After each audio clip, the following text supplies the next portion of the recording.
Le plaisir est pour nous toujours de vous amener à découvrir le professionnel, les hommes de métier, les personnes qui assument des fonctions quelconques dans notre pays, ce beau pays, la République démocratique du Congo. Bonjour à tous. Aujourd'hui, nous avons encore l'honneur de recevoir une personne qui va nous parler de sa profession, avec elle on va parler la profession d'avocat, le regard d'une avocate. Elle s'appelle Maître Linda Kangamina. Avocate, bonjour madame. Bonjour madame la journaliste. Vous allez bien maître? Je vais très bien. Je vous ai présenté en tant que maître. Vous pouvez y rajouter parce qu'il y a des barreaux, oui, il y a des choses à suivre que je n'ai pas citées. Vous pouvez rajouter. Moi c'est Maître Linda Kangamina Alphonsine, avocate au barreau de Kinshasa Gombe. Oui. Vous allez bien maître? Je me porte très bien. Vous serez prête à répondre à nos questions parce que nous voulons savoir concernant votre profession et puis ça peut aussi inspirer d'autres jeunes filles à devenir comme vous. C'est même l'objectif de cette émission. Je suis là pour ça. Pour commencer, vous êtes avocate. Comment vous pouvez expliquer à la population la profession d'avocat et le rôle de l'avocat dans la société? Merci d'abord pour la question. De prime abord, ici est de dire que l'ordonnance loi de 1979 sur le barreau définit la profession d'avocat comme étant une profession libérale et indépendante. Et le rôle de l'avocat dans la société est de défendre les intérêts de ses clients. Et comment devenir avocat ou avocate comme vous? Pour devenir avocat, il faudrait d'abord avoir la nationalité congolaise, avoir fait les études de droit. Il ne suffit pas seulement d'avoir fait les études de droit, il faut obtenir au moins sa licence en droit, passer le concours au barreau, réussir au concours, passer par l'admission. Dès qu'on vous admet, vous allez prêter serment et là on peut vous appeler maître. C'est un long parcours. Hein? Oui, ce n'est pas facile. Pour qu'on vous admette, qu'est-ce que vous faites? Il y a un stage? Il y a un test. Oui, il y a un test. C'est ça le concours dont j'ai parlé. Vous passez un test. Dès que vous réussissez à ce test, on doit vous admettre au barreau. Dès que vous êtes admis, on va fixer une date où vous allez prêter serment devant la cour d'appel. Maître Linda, il y avait plusieurs professions. En vous voyant, vous pouvez même être modéliste parce que vous êtes très jolie. Je ne mens pas les téléspectateurs en train de voir. Oui. Vous avez choisi d'être avocate. C'était dit à quoi? C'est une conviction. C'est une conviction. J'ai choisi cette profession parce que j'ai toujours aimé ça. J'ai toujours voulu ça. Je suivais des séries à caractère juridique et j'aimais bien voir ces femmes avocates en costume en train de défendre les intérêts de leurs clients. Est-ce que ce n'est pas vos parents qui vous ont influencé par rapport à votre caractère quand vous étiez en train de grandir? Parce que souvent on dit c'est les gens qui aiment le droit, ce sont des gens qui aiment vraiment la logique depuis son enfance et ils ont grandi, la famille, les parents ont dit non, cette dame, cette fille doit être avocate. Ce n'était pas lié à ça? Non, ce n'était pas lié à ça. Pourquoi? Parce que oui, c'est vrai que mon père est juriste. Mais lui s'est orienté vers la magistrature. Il s'était orienté vers la magistrature et puis après devenir conseiller juridique à la RVA. Et lui s'est spécialisé en droit aérien. Et quand j'étais petite, je peux dire que j'étais tentée de faire l'aviation. Non, non. Au pilote? Pas du tout. Je voulais être ATC. Oui. Et avec les temps, j'ai compris que ma vocation, c'est d'être avocate. Et défendre les autres. Défendre les autres. J'avais ce souci-là. Je n'ai jamais aimé l'injustice. L'injustice m'a toujours révoltée. D'où, même si un client vient me consulter et me dit « Maître, j'ai pas d'argent », je me dis que je ne peux pas défendre pour l'argent. Je le fais aussi. Oui, je le fais pour Dieu et par rapport à ma conviction. Oui. Et ça fait combien de temps que vous êtes avocate, depuis que vous avez commencé à exercer votre profession, ça fait déjà combien de temps? J'ai prêté serment en 2017 et aujourd'hui j'ai 5 ans de profession. 5 ans. 5 ans. Il faut parler des souvenirs. Quels sont la première fois que vous avez eu à défendre, c'était quel cas? Je ne sais pas divulguer les noms des parties, mais je me rappelle de ma première comparution. Ce n'était pas une plaidoirie. Ma première comparution, c'était à la prison centrale de Makala. Oh, wow. J'ai prêté serment aujourd'hui et le lendemain, le bureau de consultation gratuite m'a appelé. Ok. Félicitations maître, vous avez réussi, vous avez prêté serment, on a besoin de vous. Mais je me dis que c'est peut-être pour avoir un coca. J'arrive là, je vois 2 dossiers. On vous donne. On me dit, allez défendre, ce sont des dossiers Prodéo. Allez à Makala, allez défendre ces gens. J'arrive là et c'était des chégués. Vraiment. Je devais défendre des chégués. Quel dossier, mon Dieu. Oui, j'avais peur.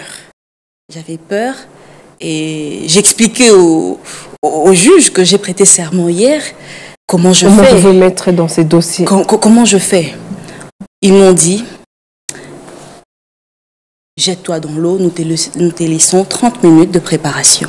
On m'a laissé 30 minutes, j'ai étudié le dossier et j'ai défendu. Ça a été? Ça a été, oui, ça a été. Maître, dans l'exercice de votre profession, y a-t-il égalité des considérations? Parce que souvent, on voit le juriste, les hommes, c'est plus la profession liée vraiment au sexe masculin. Vous, étant que femme, quelle est la considération dans votre milieu professionnel qu'on vous donne?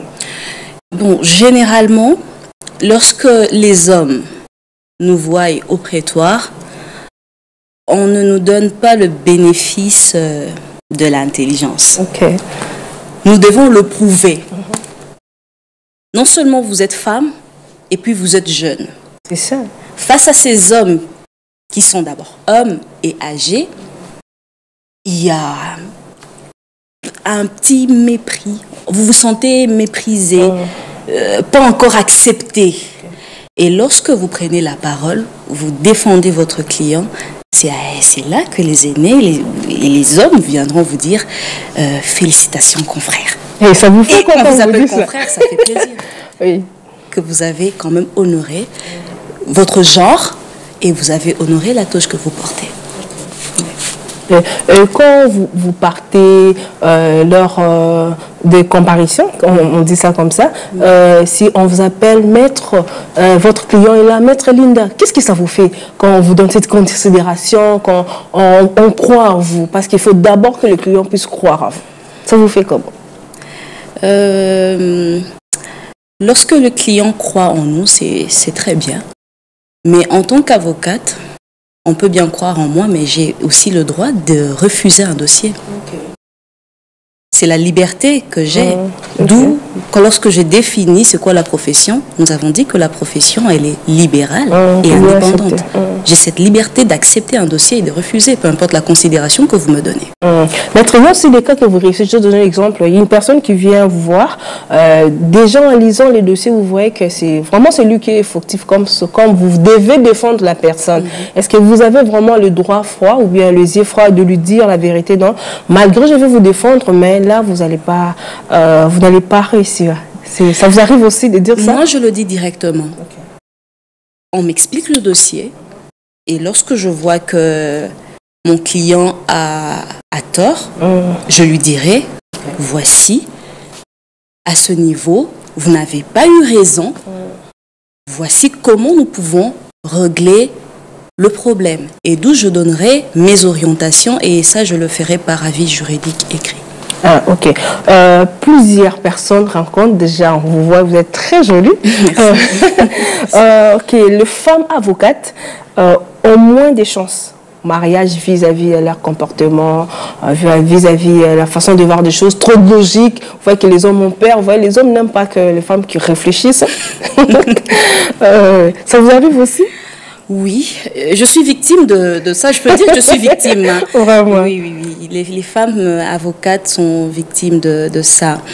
Moi, je connais des grandes avocates qui sont mères, qui sont épouses, des bonnes, pas épouses, mais qui sont bonnes épouses et bonnes mères et excellentes avocates. Ça j'ai vu. Moi, j'aimerais bien que ces hommes-là mettent un peu cette idée-là, ces préjugés, je peux dire, ce sont des préjugés, le mettre de côté et voir ce qu'il y a au fond de cette personne-là, apprendre à connaître la personne. Oui, puisque l'avocate peut être une chevronnée dans son travail, mais elle peut aussi être une bonne femme, soumise et voilà. Donc, en niveau logique, vous avez aussi l'essence de la féminité. Oui, nous pouvons être soumises, nous pouvons être douces. Okay. Ça, c'est dans le ménage, ça, c'est en couple. Mais lorsqu'il faut exercer la profession, nous ne tenons pas compte de cela. Et ça s'arrête dans la profession. Dans la maison, nous restons madame. Vous avez déjà traité combien de dossiers depuis que vous êtes avocate? Est-ce que dans votre cabinet, on vous donne aussi des dossiers ou bien on prend seulement de petits dossiers? On voit que là, comme c'est une femme, on la donne ça. On vous donne aussi des grands dossiers à traiter, Maître Linda. Moi, j'ai cette grâce d'être dans un bon cabinet où il n'y a pas de préjugés. Les hommes comme femmes sont considérées de la même façon. Lorsqu'il y a un dossier, l'avocat qui est là, c'est cette personne qui va traiter le dossier. Oui. On ne tient pas compte du genre. Oui. On ne tient pas compte de l'expérience, on ne tient pas compte les temps que vous avez à exercer votre profession. Parce qu'aujourd'hui, je donne un exemple. Oui. Quand vous allez chercher un travail, on vous demande l'expérience de 10 ans, 15 ans. Vous seulement 5 ans. Et puis on vous donne les dossiers. Oui, vous allez votre magie, c'est quoi? Vous allez le prouver lorsque vous allez exercer, vous allez travailler. C'est le résultat qui compte. Ce n'est pas l'année. Okay. Ce n'est pas les nombres d'années que vous avez passées dans la profession qui comptent. Il y a des avocats qui ont plus de 20 ans qui ne savent pas peut-être bien défendre un dossier. Pourquoi? Parce qu'ils n'ont pas exercé. On devient compétent lorsqu'on travaille. C'est comme ça. Lorsqu'on travaille, quel est votre travail quotidien? Ben, je suis avocate, je défends mes clients. Oui, qu'est-ce que vous faites tous les jours? Vous faites quoi pour apprendre, pour comprendre, pour ne pas échapper à quelque chose? La lecture. Okay. Je lis beaucoup. Oui. Ma profession me demande d'être toujours, d'actualiser en fait mes connaissances. Je m'actualise tout le temps et je m'évalue. Lorsque je traite un dossier, à la fin, oui, c'est vrai, j'ai bien traité, mais est-ce qu'il y a eu une faille? Est-ce que j'ai bien fait? Je relis. Lorsqu'il y a un nouveau dossier, je dois lire. Là, nous avons le code du numérique. Il faut s'actualiser. Maître, plusieurs personnes se disent, bon, souvent on a besoin des avocats quand seulement j'ai un problème. Donc, ils ne voient pas vraiment l'importance d'avoir un avocat qui soit à ses côtés. Comme en Europe, il y a des conseillers juridiques, il y a des avocats. Une personne continue de voir comme ça. Non, avant de parler avec moi, parle avec mon avocat. Est-ce que cette culture-là, qu'est-ce qui manque dans notre pays que la population, les gens puissent avoir cette culture-là dans la tête? Moi, Parce que vous êtes cher ou bien on a peur? Les gens ont juste peur. Oui. Lorsqu'ils entendent il faut aller consulter un avocat, ils ont peur, ils se disent ouf, consulter un avocat, lorsque je vais arriver, ils vont me demander combien. Il dit à ça aussi, maître. Il a peur, mais il faudrait que chaque famille ait au moins un avocat pour des orientations juridiques, c'est très important, pour ne pas passer à côté de certaines choses. Oui. Oui, et je voulais, encore ça, il y a une question. Vraiment, vous pouvez marteler sur l'importance pour une personne d'avoir l'avocat dans la vie. Donc, qu'il y ait un problème ou ne pas avoir un problème, vraiment, c'est important d'avoir toujours l'avocat. Vous voyez que ce sont des gaspillages, maître. Moi, par exemple, avec mon argent, avec mes budgets, et je vois encore prendre en charge l'avocat. Vous ne voyez pas que c'est de trop, maître?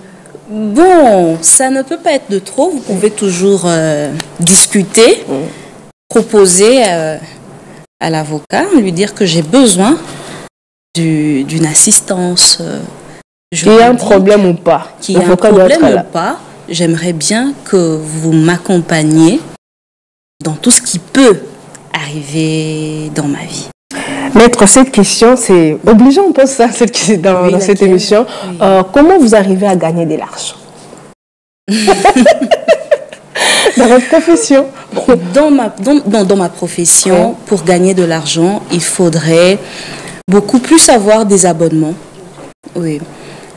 L'abonnement permet à l'avocat de bien travailler et de s'en sortir.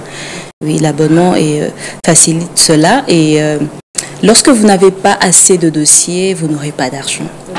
Oui. C'est comme ça. C'est comme ça. Et comment vous faites pour avoir ces dossiers-là?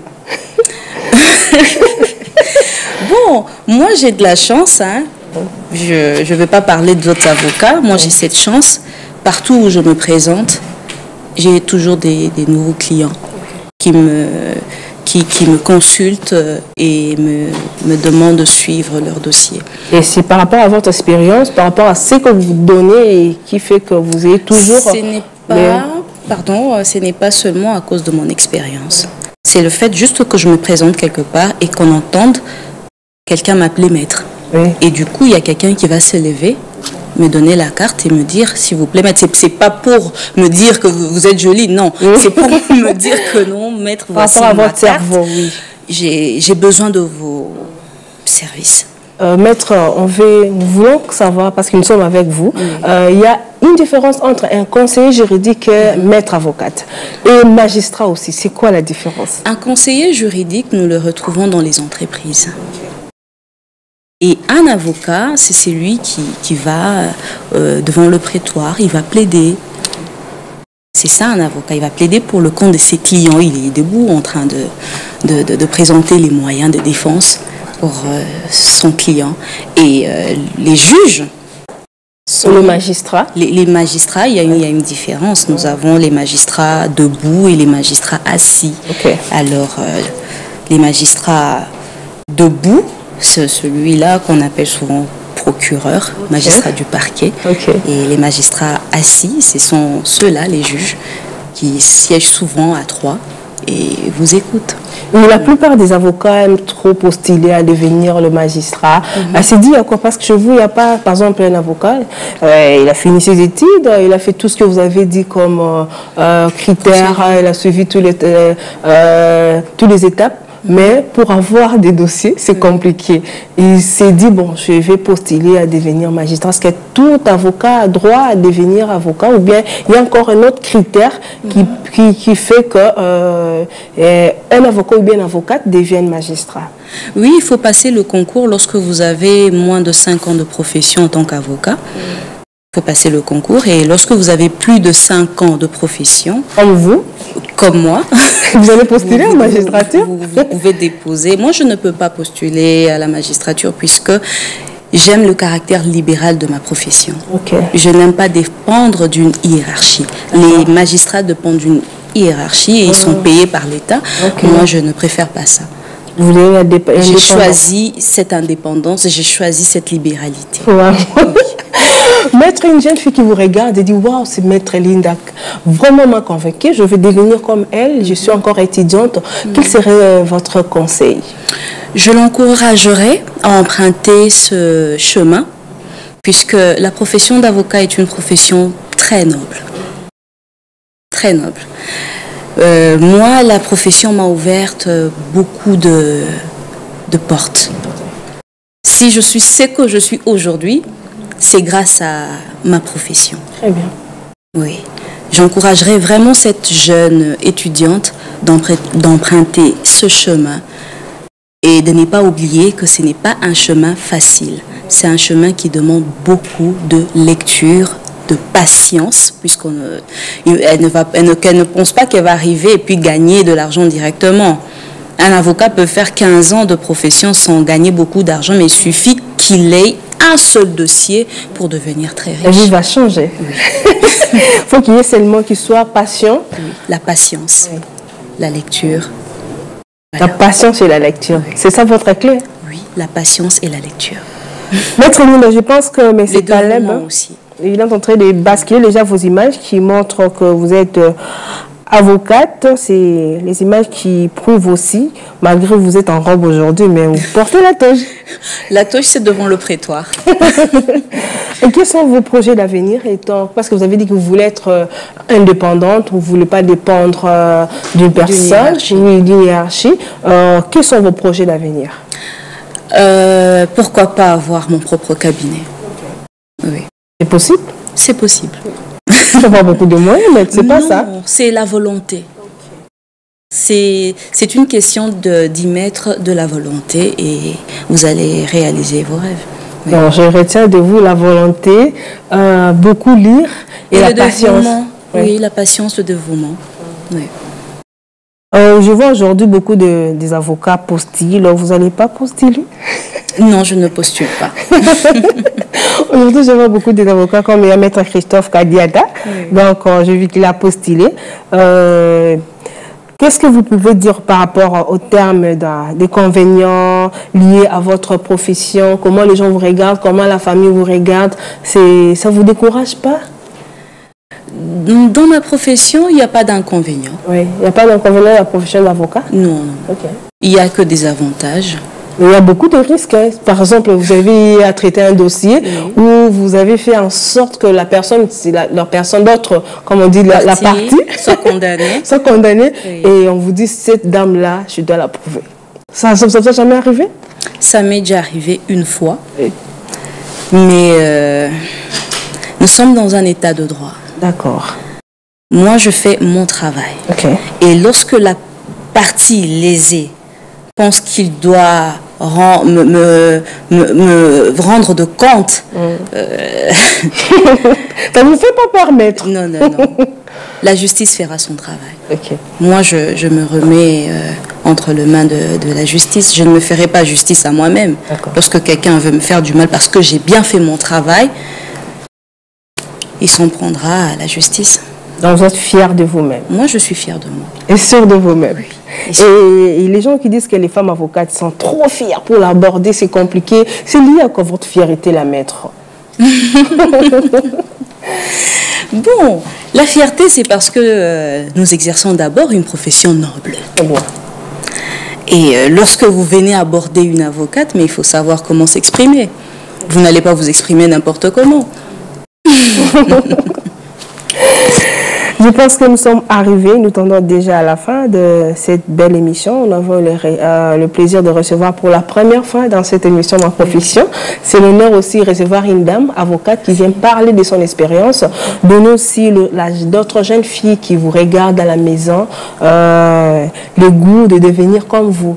Parce qu'il y a beaucoup de professions, vous voyez quand vous passez comme ça encourage la personne qui fait ou bien la personne qui veut devenir comme vous à vraiment faire très bien la profession. Maître, de votre passage, qu'est-ce que nous allons retenir? Bon, c'est qu'il faudrait retenir de la profession d'avocat et que pour gagner, parce que les gens pensent qu'il faut avoir l'argent. Il faut avoir l'argent et puis que la profession d'avocat nous donne beaucoup d'argent. Non, la profession d'avocat ne donne pas de l'argent automatiquement. Ça peut arriver que vous rencontrez un dossier qui va changer votre vie et ce dossier-là, vous ne savez pas quand est-ce que ça arrivera. D'où il faudrait patienter. Mais sinon, nous exerçons une profession vraiment noble qui fait en sorte que nous soyons fiers de ce que nous sommes. Une personne qui vous a suivi dit « Wow, je fais que cette dame-là puisse me défendre ». Il y a possibilité de donner vos contacts quand on vous appelle ou bien la possibilité de donner l'adresse où vous exercez votre profession en tant qu'avocate?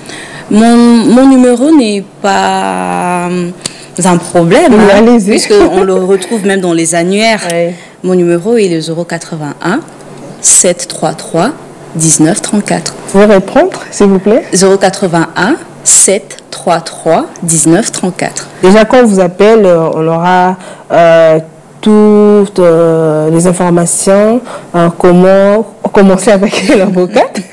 C'est mon numéro privé et je donnerai les orientations. Et par rapport à comment arriver dans votre cabinet? Oui. Vous avez quelque chose à ajouter? Juste vous remercier pour cette opportunité. Merci. Ça m'a vraiment fait plaisir de parler de ma profession et merci. Merci beaucoup, Maître Linda. Nous sommes arrivés à la fin de cette émission, comme je vous ai dit au début.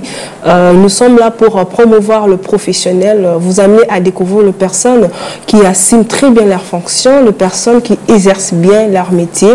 C'est ça l'importance de cette émission. Merci à l'équipe technique d'Edic Télévision. Je ne saurais pas citer tous les noms de personnes qui ont participé à cette émission, mais je vous aime beaucoup. Vous nous avez suivis seulement à la fin. Vous pouvez revoir encore cette émission sur notre chaîne Ma Profession, sur la chaîne YouTube Ma Profession. Nous sommes sur TikTok, Facebook. Vous voulez passer aussi parler de votre profession, il suffit d'appeler le numéro qui est au bas de vos écrans.